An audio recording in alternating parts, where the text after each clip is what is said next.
Guys, today we're going to build this awesome fairway bunker on our backyard golf course. Rewind it, DJ. Let's go.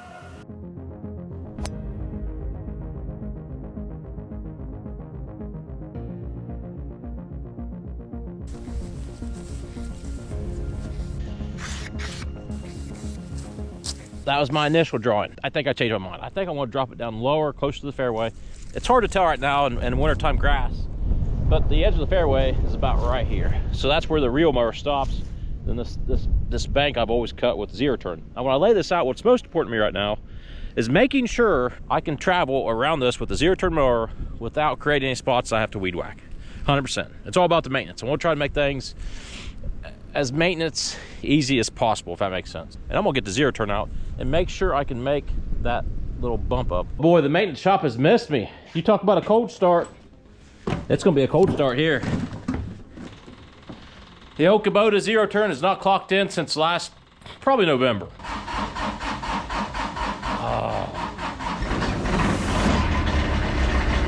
First victory of the day, fellas.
Yes, I'm out of breath, and yes, that's the wrong tool to use for that edge, but I didn't have my regular spade here. It's at the other shop.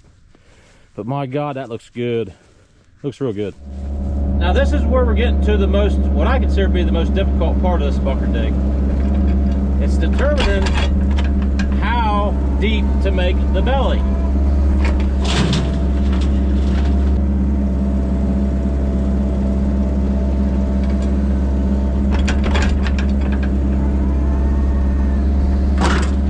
Oh, got him. Let's jump down here and take a peek at this. This is really, really tricky. This is going to be a nightmare for right-handed golfers because you are going to be downhill. I mean, your stance, let alone a 100-yard sand shot, then take the difficulty of your off-camber stance. I'll shoot for probably 4 to 5 inches of sand on that. And you can see the old grade. I've hauled out that's 3 loads just right here. So I'm a third of the way. The good news with this bunker here, this location, I don't get a lot of runoff from the top. So the greenside bunker, you know, it washes out. We get heavy rains, it washes out. And it sucks. It's a lot of work to shovel that sand back up in those washouts. This one here, I mean, I've watched the water. Now maybe a crazy, crazy big rain.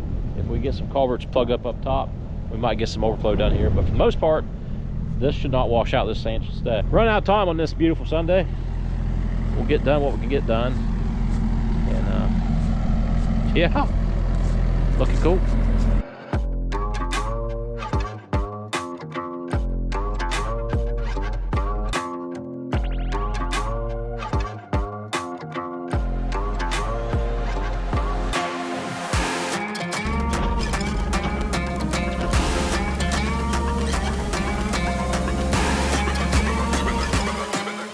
We find ourselves back here over a week later, about 8 days later.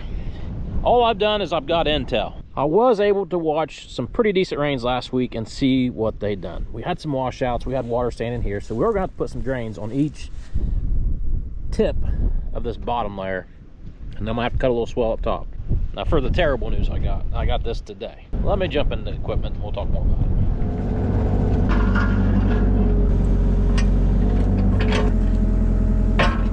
The Today I got some news that I feel like is terrible for the program here at Spud Run Golf. So listen up. When we built that original bunker, we called about the sand. Like, I wanted real bunker sand. Lucky for us in Ohio, there's a place called Arms Turf. They supply the bunker sand, the green mix, all kinds of specialty mixes to like several golf courses, several big golf courses like Muirfield, Oaklawn. There's a whole list of them here. When we got that original sand, lucky for us, that sand was outsourced from southern Ohio. So we went and picked it up ourselves. Actually, I had my uncle go haul it. But, I mean, it's a 25, 30-minute drive at the most to get that sand. So we saved a lot on trucking. So when I talked to the lady today, she says, unfortunately, we don't deal with that company anymore down there. Now you have to buy the sand at our Chardon, Ohio location, which is clear up by Cleveland. That's like 3 hours one way. On top of that, so the sand was like 66 bucks a ton, and then the trucking from up there is going to be like another $67 a ton or something. So what we bought a lot cheaper for 4 years ago is now like triple the price just because it's so much farther away. That was a real kick in the butt. And then on top of that, up by Cleveland, she says, well, it's still too cold. The sand pile that we have is kind of frozen up. We can't even load no sand for at least another week or two. So I think today we're like March 9th. I'm still not freaked out about the situation yet, you know, getting stuff done for golfers. April 1 is the gut-off day. That's when it goes down. Golfers coming in hot. April 1. I guess I should have done some more pre-planning. I don't know. I bought sand down there before several times over the last 20-some years. And just turned out that this time it's going to be more difficult and more expensive. Are you ready for a plot twist? Yeah, you're going to like this one. Okay, you just heard my sand supply situation. I took the night to think about other options, so I called my buddy at the country club. We call him Hollywood. I catch him up to date on the story. He says the local JC's course got some sand from a different supplier last season. I get a hold of the super at JC's. He gives me a number to the sand quarry he got some from. I call the number. His name is Jeff. Jeff tells me he sold the quarry, but still has access to some bunker sand. $41 per ton plus delivery. I'm thinking this is absolutely awesome news. We get it scheduled for delivery. All is great. Spud just saved $2,500 on this bunker project. The next day, he calls me back up. So he says the guy that bought the quarry is a huge Spud Run fan and wants to donate all of the sand and trucking to the cause. For those of you in the back, let me say that again. Free. F-R-E-E. And for those of you who might be jealous, I understand. I would be too. I'm one lucky hack. Shout out to Hollywood, Brock at JC's, Jeff, the OG quarry owner, and most importantly, Ryan over at Carbon Enterprises, who ultimately slashed our sand trap budget down to zero. No, I know. I hooked Ryan and crew up with a special little trip to Spud Run. He'll be cussing me soon enough as he attempts to find his way out of this new, beautiful hazard. No takebacks, Ryan. My goodness, tell me that wasn't a good story. A feel-good story. Another big win for Spud Run Golf. Mowed the fairway tonight, first time. Mowed the green, first time tonight. Season is looking really good. This is the easiest part of the season, you might know. It only gets harder from here with weeds, disease, drought. We'll take these wins as we can get them. That's for daggone sure. Sand's coming tomorrow, guys. Sand's coming tomorrow. This project will be wrapped up. Come on. Oh yeah, we'll be able to mow right over that. That little grate, I bet by the end of the year, it'll disappear. The grass will kind of take it over and they'll be kind of gone, but it still will get the water out.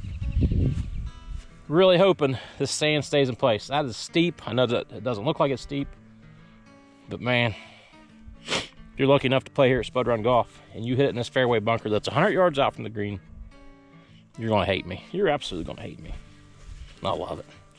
Hey, we've got to have defense systems here on the backyard golf course with the creek, the undulations of the greenside bunker, the trees, the shot shaping, and now the fairway bunker. What do you think the record's gonna be this year? I bet 3 under. It's been 3 under. We changed the tee box, so there's a new record at Spud Run just out there waiting to be had.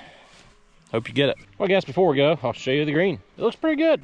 Like I said, first mow.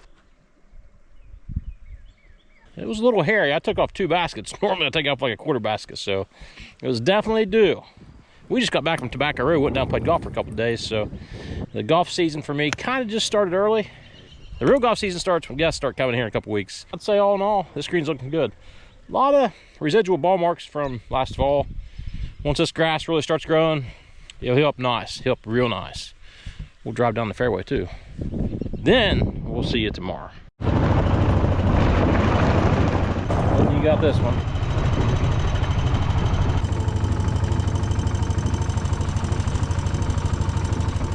Wife calls today, she says, Jeremy, there's a huge truck here, it's full of sand. And the ticket says $5,000. I said, no. I said, that's our beautiful bunker sand, and that's 50,000 pounds of pure heaven. It's pure gold. Look at this. And you know what? It wasn't $5,000. It was free, because your boy here is a PIMP cowboy. Let's load some sand. Start the music.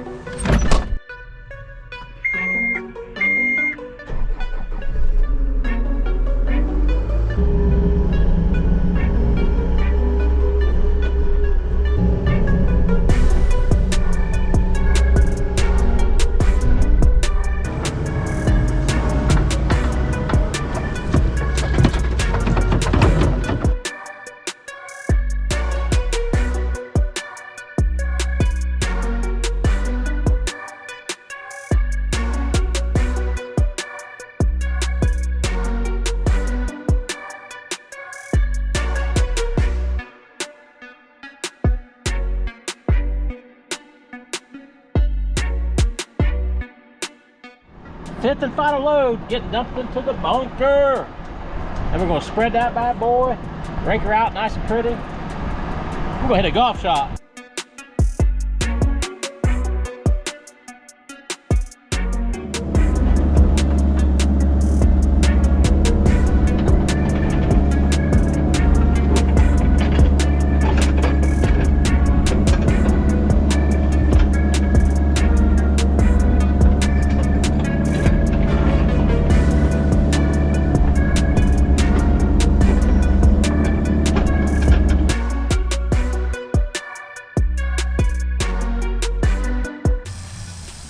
This sand is way too dry and fluffy. We've got to water it down. We've got to find a way to pack it down. The problem is with this hillside, the way it's sloped, I don't think the plate compactor will do us much good. We could use a golf cart. I think we're so fluffy the golf cart would just spin out. And this sand is just so fluffy right now. Now it'll eventually pack in. I have no worries about that. We're just trying to expedite the process right now. To pack the sand, we're going to take you back to 1985.